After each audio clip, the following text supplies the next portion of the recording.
How's it going, everybody? Welcome back for another Emerald City Hockey post-game live after a tough 3-1 loss to the Dallas Stars here at home.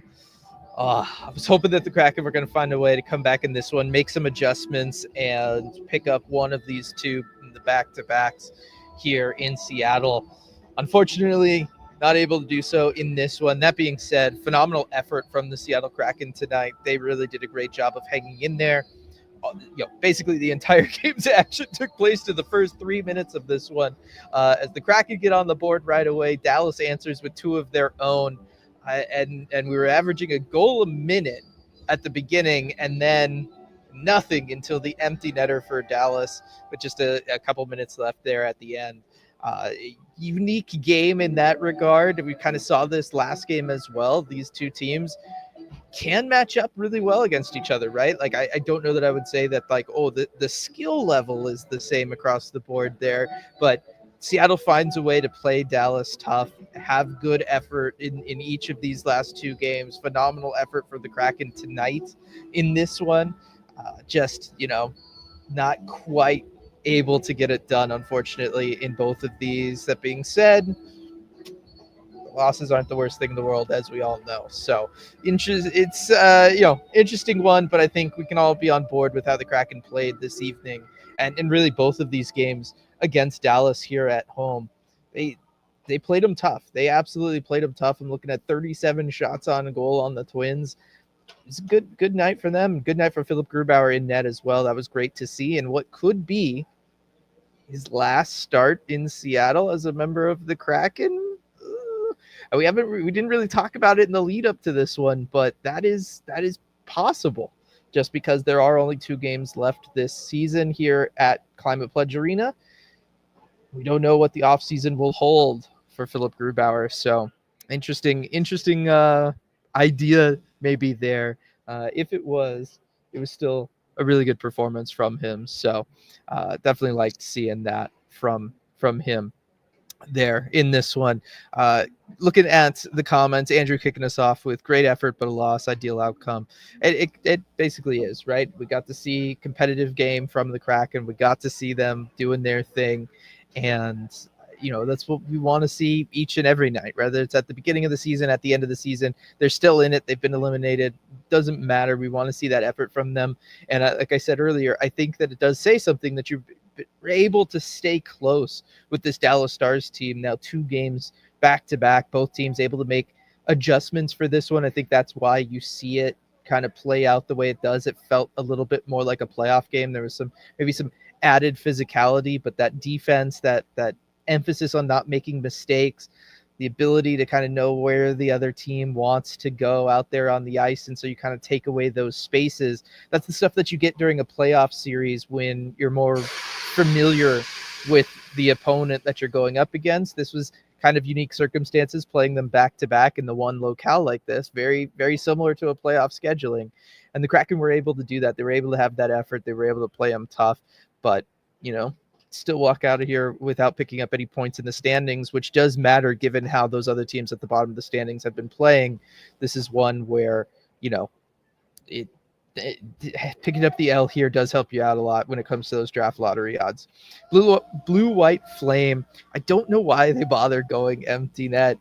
It's better to try than to just roll over and die, I guess, right? Like that's the thinking of it anyway. We've gone over this in the past. The numbers play out. It's still a low percentage play, but it gives you a better chance of coming back in a game, being able to tie it, being able to potentially then pick up a win later on.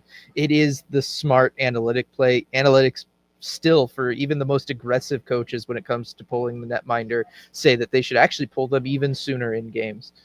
But so that is the reasoning there. Lindsay, no overtime, and Philly won again. That is that's basically it, right? Jeremy, we got a Kako goal. Group played well, and we got a regulation loss. Great day. So it seems like most of chat's really here on the same wavelength for this one here. And how about that goal from Capo Kako at the beginning of this one? I mean, it was just a phenomenal play, kind of all set up. Yanni Newman does a great job stopping it along the half boards, sending it down deep, kicking off that cycle. I've been talking about him as he plays his 10th game tonight. We've really been talking about him the last 8 or 9 of those 10 games about how well he works within that system, how well he works within the cycle. Yanni Newman's able to kick off that play. Good job from then. Capo Kako initially takes that, keeps it down low, does the cycle, the behind the net cycle with Jaden Schwartz. Jaden Schwartz is then able to take it, make the play up to Capo Kako. Just love that sequence. I mean, it's very much one of those things that the team has been working on in practices. It's one of those things that you can just tell that the coaches have drawn it up. They've worked on this, and you're able to go out there and execute on something that looks like a designed play, right? That's not something that we get all too often from the Seattle Kraken, but that was what it felt like. It felt like they all knew what they were doing, and Dallas was just lost out there. And yeah, you get to take advantage of Cody Ceci, looking at Cody Ceci for a moment. That certainly helps, but it was still just a fantastic play, the way that all developed, because that's very much what it is. When you're in the offensive zone and we talk about cycling the puck, what you're doing in that scenario is you're looking for those openings defensively, right? Everybody's cycling it. You got to keep that puck moving so that you can maintain possession of it. The defense can't just close in on you. They can't just take it away from you. They can't just, box you in or something like that. So you've got to keep the puck moving. You got to keep players moving and cycling so that you can wait for that defensive gap to open up. And that's exactly what the Kraken did there. And then once that gap opened up, Jaden Schwartz sees it. Capo Kako sees it. Kako puts himself in that spot where he's open and has a great lane on net. Jaden Schwartz does a great job of seeing him, feeds him with the puck, and then you get the goal. Just a fantastic sequence there from all three of them. Just really, really love seeing that whole thing kind of play out the way that it did. That won a lot more of that next season, and I think having continuity coaching staff wise, system wise, year over year, we will see more plays like that next season. Cole, I'll take it. We had a lot of energy and momentum in this one, despite not being able to finish. I agree with that. I think that's, again, something that we want and hope carries over, and there's some continuity with into next year. Great game by Grubauer. Once again, please actually play him. It's good for both him and Joey. Yeah, I really do hope that we see a little bit more Grubauer. I know there's just a handful of games left, only 2 left here at CPA. I do hope that we get to see him one more time in this building, that we see him 2 to 3 times really down the stretch. He's played well in all of these starts that he's had here down the stretch since coming back up from Coachella Valley. You look at the 2 goals in this one, and they're not really on him. They're just some, rough defensive plays. I mean, that Wyatt Johnston one was just brutal on Vince Dunn. I mean, he just kind of somehow Wyatt Johnston just kind of pushes through Vince Dunn there, and Vince Dunn just kind of gets stood up, and kind of it's just awkward. Puck's down in his feet, isn't really able to defend it, and Wyatt Johnston, phenomenal player, is able to take advantage of that situation and score. That one's got nothing on Grubauer. No, he's been really solid.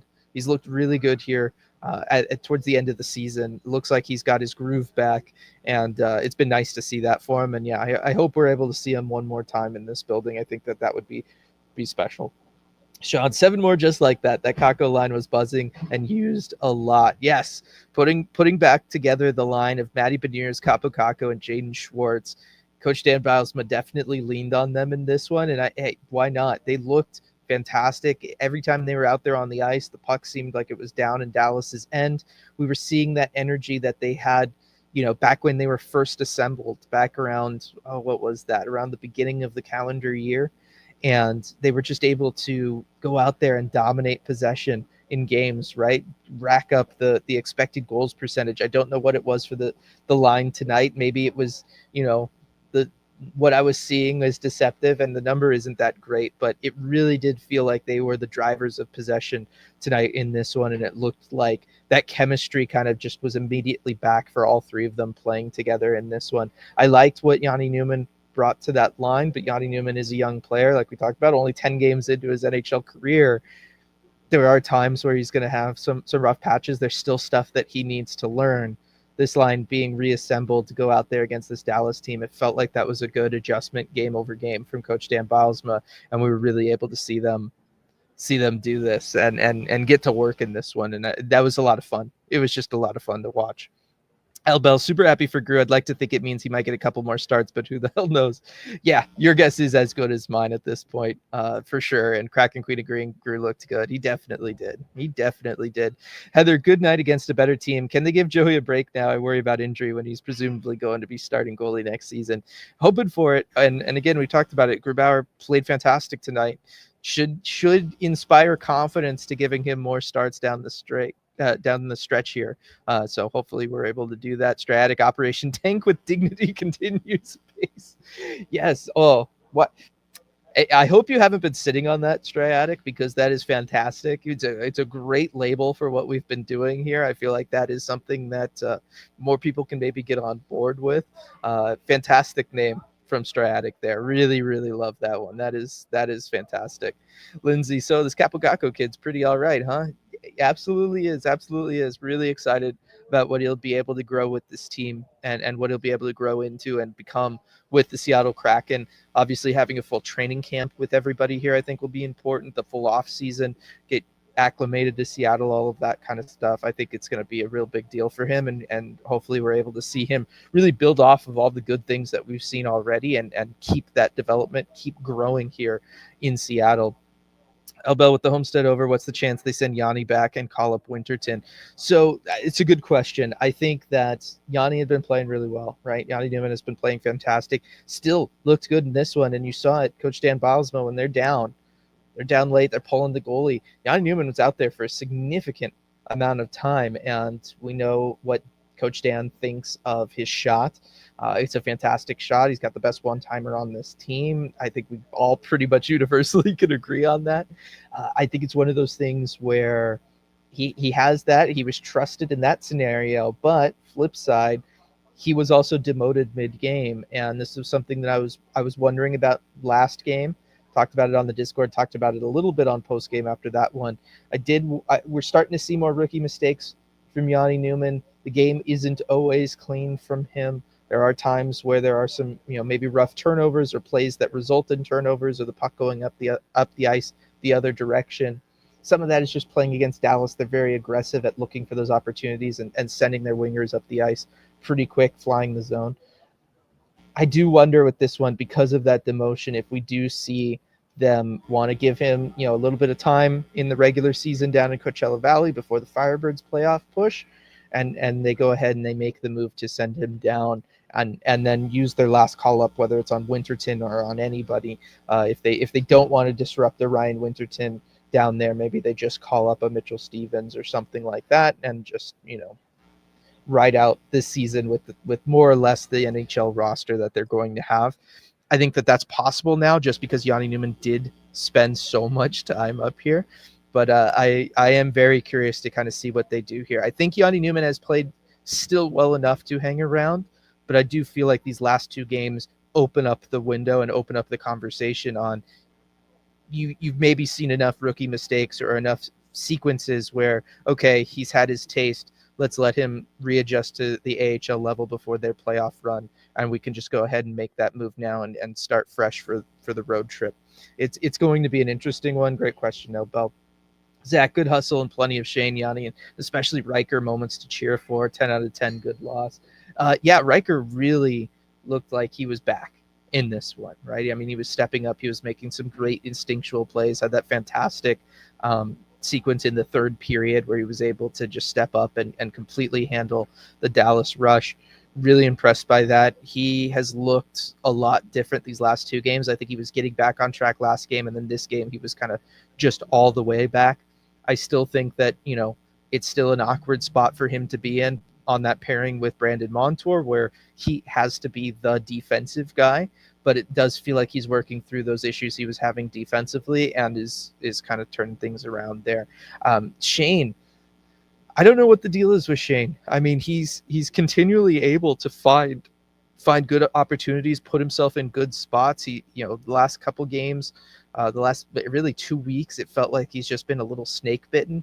He's just had issues, whether it's like somebody makes a pass over and he just has a hard time handling the pass. He's fanned on a couple shots or things that just haven't gotten off his stick the way that you can tell that he, would want them to, or really that they normally would come off of his stick. I don't entirely know what's going on with Shane.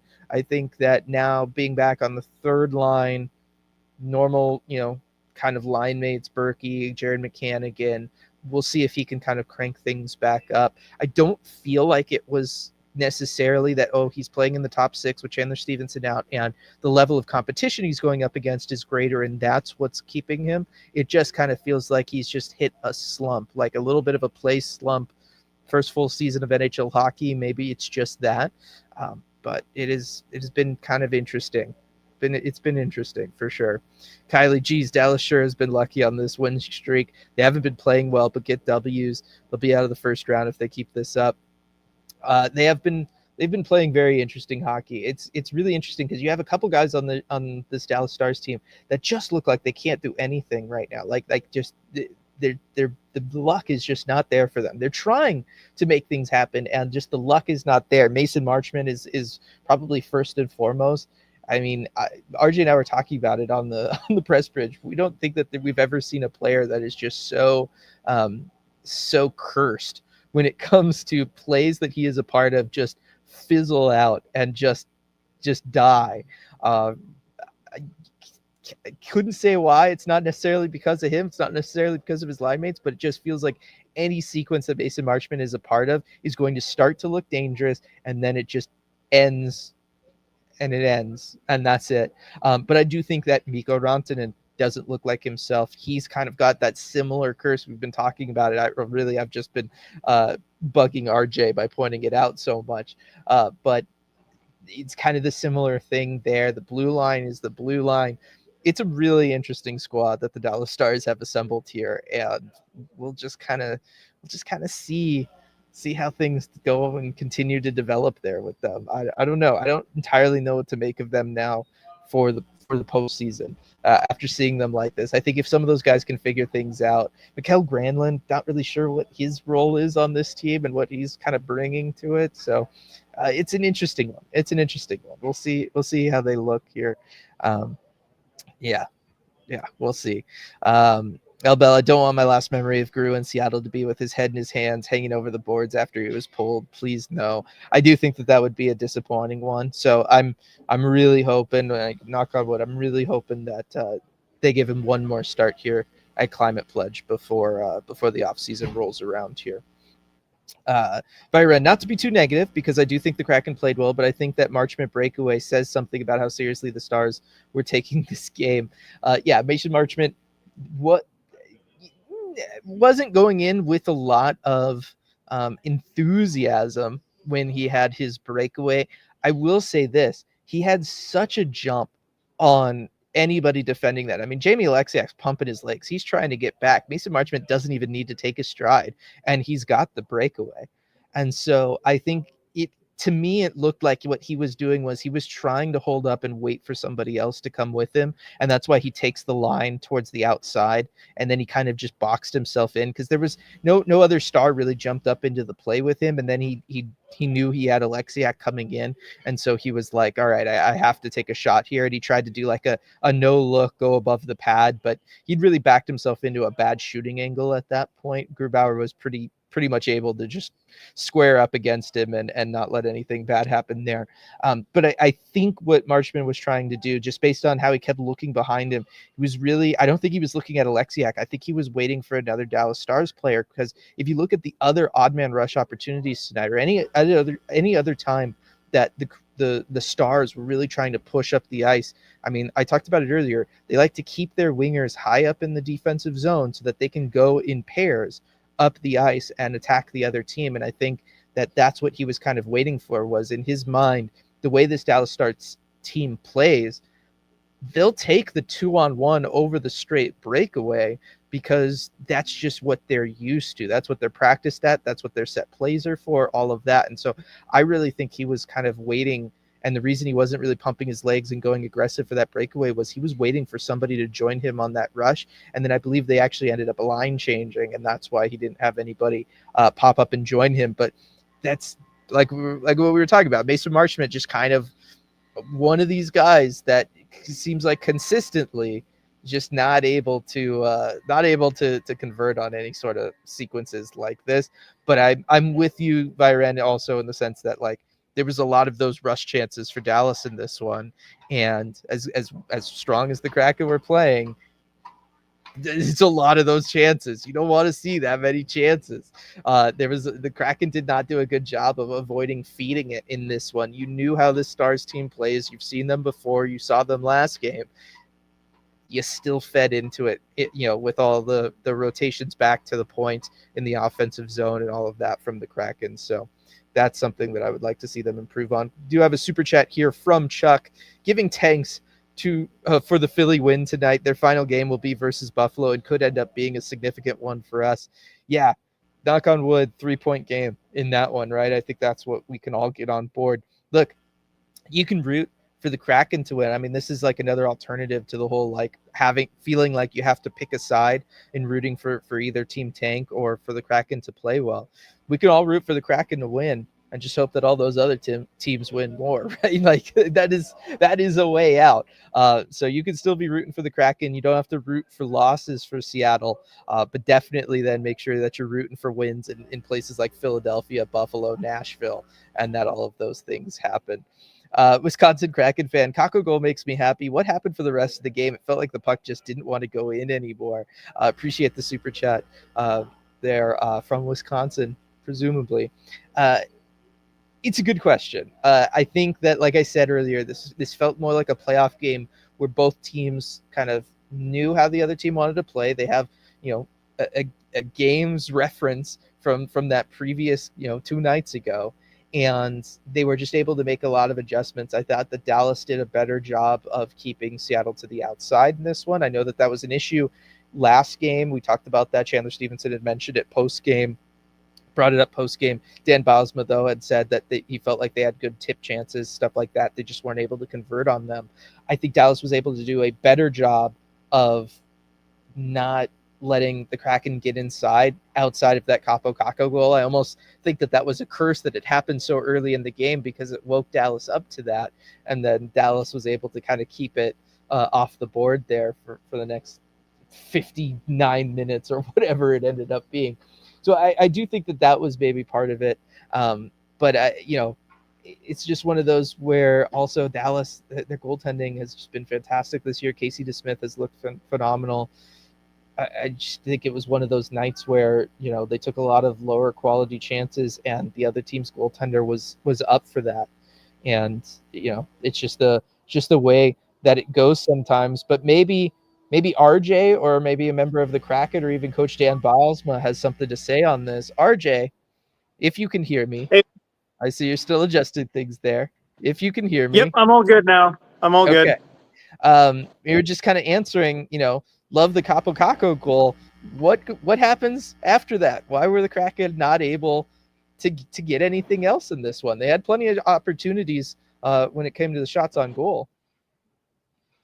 Yeah, I mean, they did. And I mean, we talked to Capo Caco himself and we did talk to Philip Grubauer. And I think they both seemed to echo this, to say the sentiment really that they did enough to generate enough to score more than one goal in this game. They felt like they maybe deserved a little bit better given the chances they generated. But I do like an answer from Capo Caco. I think he gave a good response when he was asked a question about going to the net and saying that's something that he does really well. It is part of his game, going to the net and everything. You saw it on the first goal, of course. And he kind of pushed back on. They said, well, no, that's something I need to be doing a lot more of. He said, I'm not going to the net enough. That's something I want to incorporate into my game. I feel like I'm on the perimeter too much and just doing things to the outside.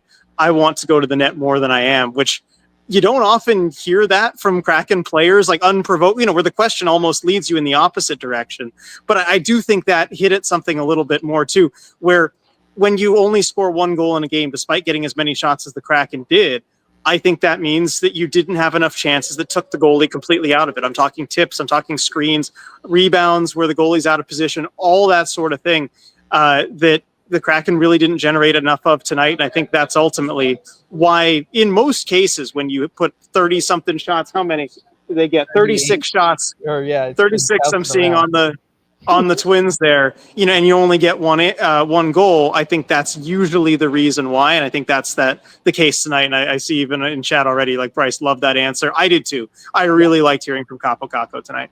No, that is a fantastic one. Who else did you hear from after this one? Because it was quick. You're joining us fast here. Yeah, it was fast. I will say it went pretty quickly with Kako. It went pretty quickly with Philip Grubauer.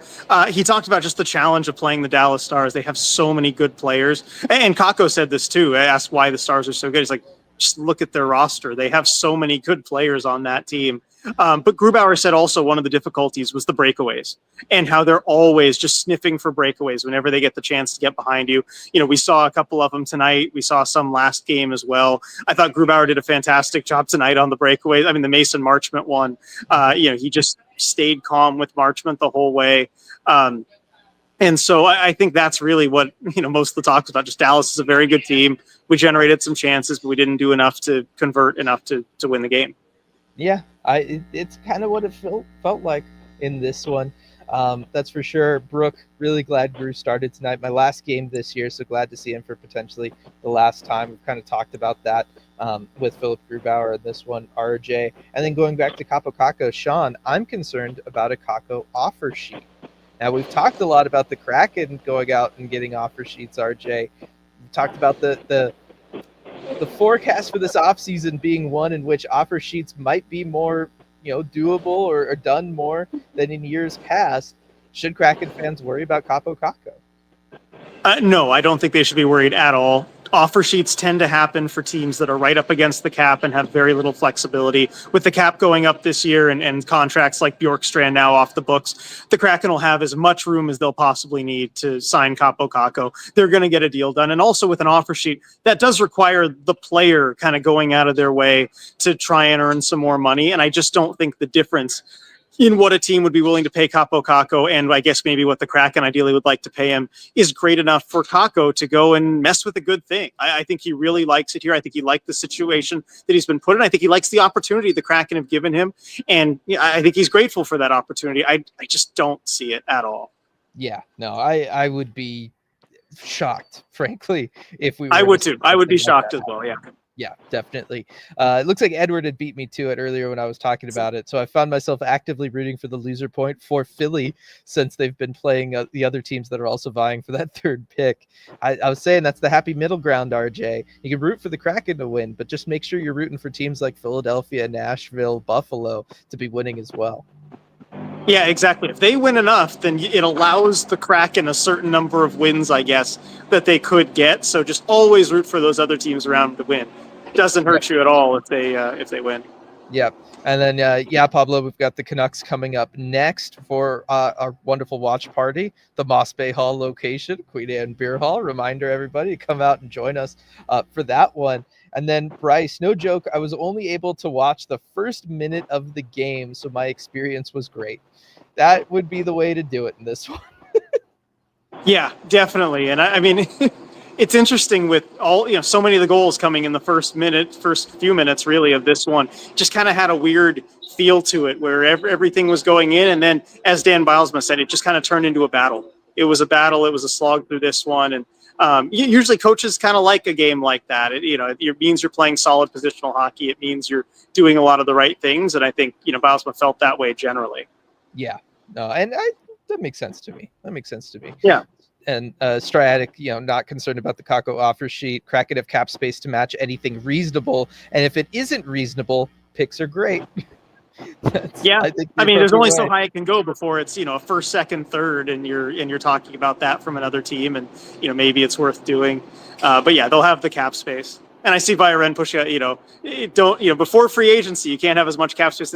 They have the cap space as long as they don't get rid of it themselves. They can't be taken from them. They'll have it. They just got to go out and not put themselves in a bad spot. That is very true. That is very true. Michael, I really like rooting for guys who don't get much ice time. And Mikey Asimont is fun to watch, my opinion. I think he's fun to watch too. I mean, I love the shooter's mentality, RJ. I've been talking about it these last couple post games. the wraparounds. I mean, that was kind of what we were talking about in this one. I love everything that he brings.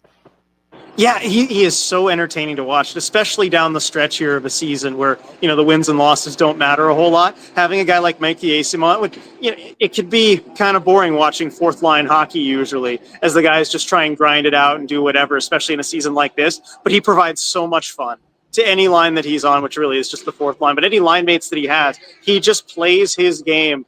And it's like the quick turns to head up ice, too, I noticed tonight in this one, too. As soon as he gets the puck, he's just thinking, I am going to the net right now, and we're going to make this thing work. Yeah. No, it's fantastic to watch, and we've really come around on him and the idea of, look, Kraken should try to bring him back. He gives them, I think, a really good chance to win and compete in games, have him compete for that spot in the fourth line against the young guys, and see what happens. Go from there. Yeah, it's never a problem, I feel like, to have at least competition for those spots. As long as you're willing to reward the right guys that earn it in training camp, then it's never a problem. As long as you have a contract that's low enough that you can bury it in the AHL, which, don't sign him for more than $1.3 million, but otherwise you're going to be fine. Yeah, no, it's true. Lindsay, any thoughts on Anton Frundell to give us some hope? He's growing on me. I think he's growing on me a little bit too. I think really you're looking at like a 2C kind of guy. And I don't know. I go into it more last week's deep dive. That's really where I talk about all the prospects kind of at the top of this draft. But I think you're looking at like a Leo Carlson as like the more recent comp there. I've seen that from some people and I agree with it. Maybe not quite as good as Leo Carlson, but kind of in that same vein. And then earlier Viren had talked about that Mason Marchment breakaway sequence, RJ, where he didn't look like he was necessarily trying too hard in that one. My read on that, and I want to know if you agree with this, Dallas, we know the way that they play in the defensive zone. They want to get up the ice quick. They want to get up the ice quick with both wingers, right? They want to go in pairs. That's how this team likes to attack. I was really wondering if he was just waiting for somebody else from the Dallas Stars to show up and have that turn on, like almost like take the 2-on-1 over the breakaway, just because of, that's more what they're used to. That's what they practice. That's what all their set plays are for. It's an interesting thought. If I had to bet one way or the other on it, he's looking behind him the whole way. Like he never decides to look at Grubauer like with the mentality of let me come in on him. I get where you're coming from here, and maybe that's it. I think the more likely explanation is still that he looks behind him, realizes how much space he has. I mean, he was at the blue line before Alexiak, I think, was even at the red line, and Alexiak wasn't going all that fast to go catch him.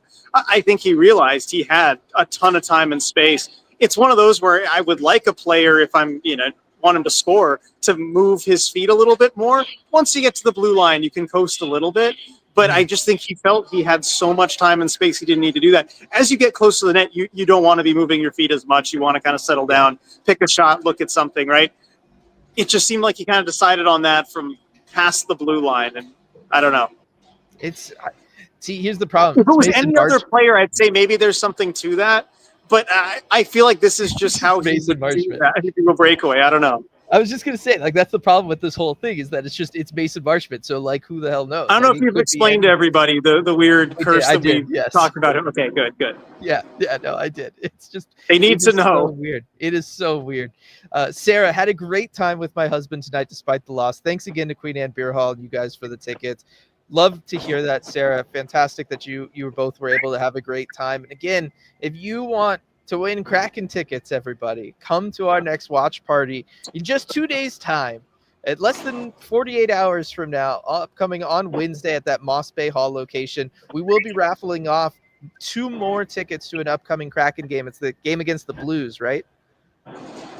Yes, it's the game against the Blues. And yes, you could be just like Sarah and win the tickets and go to that game against the St. Louis Blues, courtesy of Queen Anne Beer Hall, who again is volunteering and donating the tickets for the raffle. We got a bunch of cool other prizes as well for the raffle and for the winner of bingo. We're going to do bingo again because that was such a hit the first time as well. So lots of prizes to be had at Moss Bay Hall for that next watch party. That's the Kraken's next game. It's finally just sinking in that's the next one.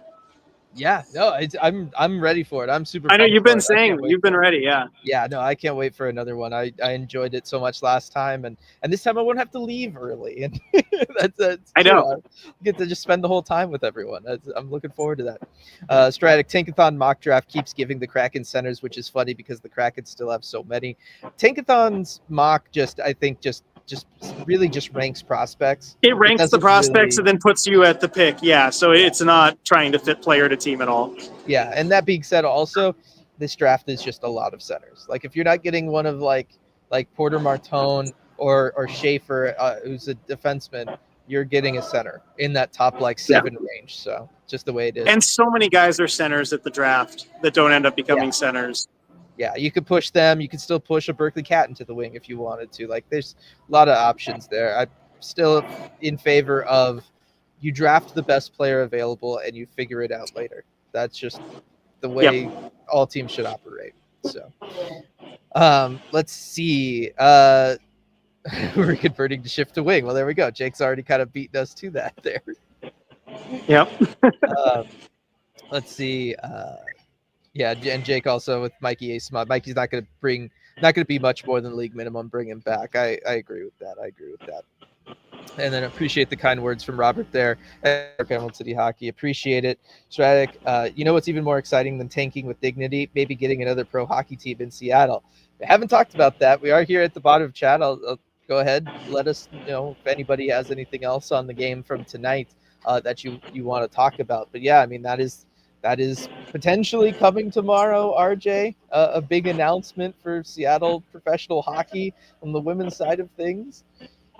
Yeah, I'm really excited. We've heard it floated out there, as potentially the announcement coming as soon as tomorrow. And a lot of that, of course, reported by John Barr of Sounded Hockey. And I actually did run into John at intermission today. I think he was going to the game as a fan. I was going down there to meet somebody, and so I ran into John a couple times. I even asked him, what time tomorrow is the announcement? He wouldn't give me anything. He's like, they don't tell me anything. So I tried to get some more information out of him. Understandably couldn't, but I gave it a try. But it would be awesome to hear that announcement that Seattle would get a PWHL team. We've been wanting this really since the league started, and I think we both thought the timeline would be much longer than it seems like it's going to be. I think we're both quite surprised that it's this soon. But I mean, Dylan, we both went to the PWHL game here earlier this season between Boston and Montreal. I went to the rivalry series between USA and Canada in this building.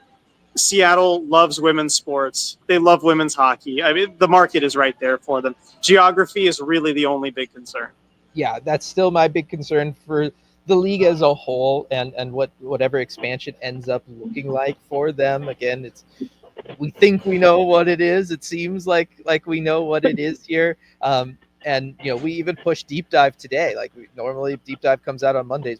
We pushed it till tomorrow to hopefully have that announcement in time for when we do deep dive, because we really want to dig into this there and dive deep into it, or whatever pun with the name of the podcast you want to make. I think it's one where the market is perfect for it. It is just, as like Mason saying, it feels really quick for expansion. That's still the one thing that essentially worries me here, is that you're expanding with like 2 teams so far away from the other ones. Travel is the number one killer when it comes to costs of operating teams like this. And with smaller leagues in any sport, doesn't matter if it's men or women's, that is the thing that ultimately kind of kills them, is the travel. And so I'm a little worried about having only 2 teams out here. I was kind of thinking maybe they would wait and do like a whole kind of Western Conference. It would help with that travel and help with that kind of stuff. We'll see what they end up actually announcing tomorrow, assuming that they announce it tomorrow. It's not a very elaborate April Fool's prank, which would, I think, really piss off a lot of people, us included. But it will be interesting to see that. That being said, again, the city is, and this region is so ready for it. Like that's not going to be a problem. You're definitely not going to have problems getting people to show up for it and to show out for it. Yeah, that's not a question at all. If they do decide to make the move, and I mean, we'll talk about it, much deeper on the deep dive as we do with these things. There are a lot of logistical questions still to be answered. I think I would love to have some kind of announcement, press conference, whatever, somewhere around here in the near future, I think that'd be great. And if we could get credentialed for that, I have so many questions I want to ask about this just to find out details. So hopefully that'll be coming at some point, but we'll see all what they announce. Yes, definitely. Kind of have to wait for a lot of this. Oh yeah, as Mason pointing out too, I would not have recommended picking April 1st to make the announcement. I usually advise against that, but they're going to do what they're going to do.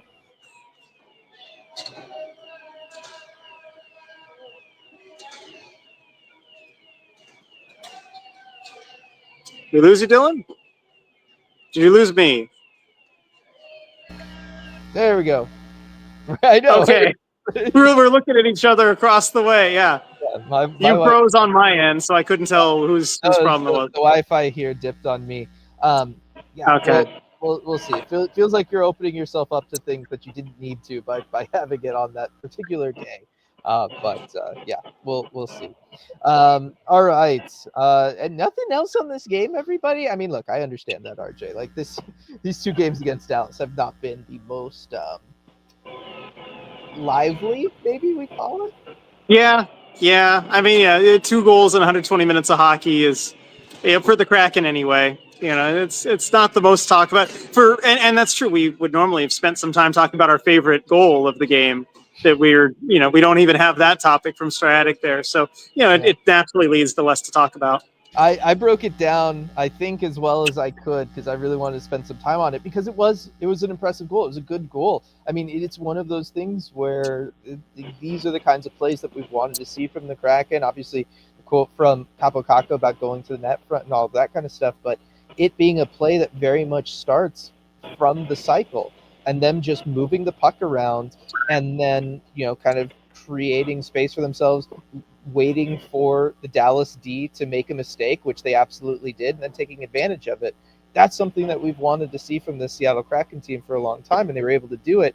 I almost wondered just if, you don't do that a minute into the game, maybe you're able to get away with it more later and maybe pick up a couple instead of Dallas waking up so fast to it. Yeah, definitely. I mean, it's just an odd game. I see we've got a big super chat here that we probably just want to get to right away. Can you read that, Dylan? It's kind of cut off on my screen. Yeah. Happy birthday gift passed on to ECH from a hardcore, often crazy silent fan that I heard thinks of themselves as ECH's greatest fan. Please join me with your own $1 in thanking that fan.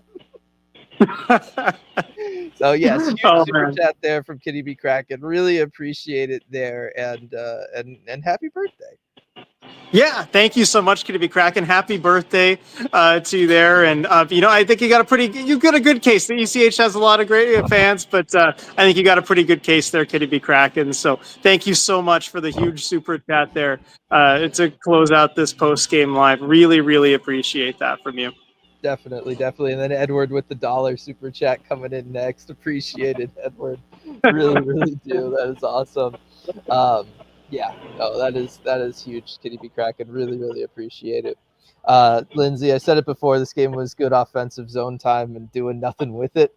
Felt like last game, a lot of shots from the perimeter. A lot of shots from the perimeter again here. Yep, definitely. I know Capo Caco would agree. Yeah, definitely. Mason, if you're GM Ron Francis, the Kraken are winning the cup in a few years with a few moves. I think going back to the who wins a playoff series next, PWHL team or the Kraken. Well, much more of the teams in the PWHL make the playoffs? I feel like just the playoff odds to get there and then maybe to win a series might be a little easier, just given fewer teams. Yes, it is better odds there. And then Blake, I missed most of the postgame, but it felt like Grubauer looked better than expected. Wondering your all thoughts on the tandem situation. I talked a lot about him earlier, RJ. I thought Grubauer looked fantastic, hoping that he sees some more action, including at least one more game here in Climate Pledge Arena. Your thoughts on Grubauer in this one? I thought he was excellent. I mean, you can tell that he had his swagger back. And you could tell in the body language, too, the way he was kind of throwing the puck out after. One thing that I don't think the TV cameras caught, but when Montour got Harley with that cross-check to the face and Harley was down for a while, the puck went all the way down to the other end, back to Grubauer. And he was kind of shooting at the glass, messing around with the puck, just having a fun time. And that's not the kind of thing you would have seen from him earlier this year when he was struggling. I think the body language tells all. He is feeling confident right now. And given that that's the case, give him more games. Give Joey a rest. I've been saying it for a long time. Yep. But especially since, look, you put him out there against the Dallas Stars. That's an offensive team with a bunch of firepower. And he was fine. He played really good. Give him more games. Definitely. Michael with the super chat here. Thanks, Dylan, RJ, and fellow ECHers for all these post-game discussions. Must get a few hours shut-eye before early morning East Coast meetings. Oh, brutal, Michael. Brutal. Hope you're doing okay with that, but appreciate the kind words and appreciate the super chat. Yeah. What, 1:30 a.m. East Coast time? Yeah, that is tough. That is some tough stuff there. And then maybe we close it out. We just make this an early one here, RJ. We can all go and get some shut eye. We'll close it out with this from El Bell. Nothing to do with the game, but Osman had a great game with the Birds. I'd love to see Osman backing up Coco next year, but I'm guessing they'll need a goalie that can fill in at the NHL level instead. I think you and I are both thinking they'll probably sign somebody to be the NHL backup, and then we probably will see a Coco Osman tandem down there for the Birds. Yeah, I think it's quite possible. I mean, it just makes sense to have someone who's looking promising now. And I think Coco's ready to take the reins as the clear starter in CV. I think he's proven that this season. They're going to want to sign a backup that has more NHL experience than a Stezka. Coco's not ready, so it all seems to be heading that way. If unless there's any surprises. Right, and if you want the more optimistic take, you make it a competition, right? Bring in a veteran for Coco to compete for the backup spot to Joey, right? Like, yeah, he needs more time. Give him more time. I'm sorry, I don't care. Even if he has a great training camp, I just don't want him in that backup spot. Let me spread my propaganda, RJ. Okay. Long-term development, Dylan. It's important. I know. No, it's all good. And we can talk about this more, RJ, at the upcoming watch party. The Moss Bay Hall location for Queen Anne Beer Hall there. It's coming up in less than 48 hours. Very next Seattle Kraken game, we're going to be out there. That game does start at 7:30. RJ, I hate these 7:30 starts. Wish the NHL would do away with them. But it's going to be made better because we're going to be able to share it with everybody at Moss Bay Hall. Yeah, this is the one game I'll take a 7:30 start. Means people maybe have a little extra time to get there from work and everything too. Gives people some some time to get to the watch party. So I think that'll actually be good for us. For this one instance, I will take the 7:30 start, but just cannot wait to enjoy that with everyone in a couple days. It's it's my favorite thing to do as part of ECH, is to get to see everyone, hang out, and put some faces to names. Yep, definitely. And again, one more reminder, we will be raffling off 2 more Seattle Kraken tickets to that game against the St. Louis Blues coming up here. As there's only 2 games left at Climate Pledge Arena this season, RJ. It's wild. I know, it goes by so fast. I know it's felt like a long season in a lot of ways, but it's gone by pretty quickly, and I know I'm going to miss it too. I'm trying to savor each and every last one that we have here, as we only have 2 remaining. Yeah, no, it's going to be tough to walk away. Having been up here now for a full season and everything, having to miss the time with my back, right? I'm not ready for it to be over. I'm just not. Yeah, no, it's going to be interesting, but can't wait to see everybody for that watch party at Moss Bay Hall. Really looking forward to that. Appreciate you all for showing up tonight. Appreciate all the super chats. One more big shout out to Kitty B Kraken for the big super chat. We really appreciate it. Hope you're doing well, and we will see you all next time.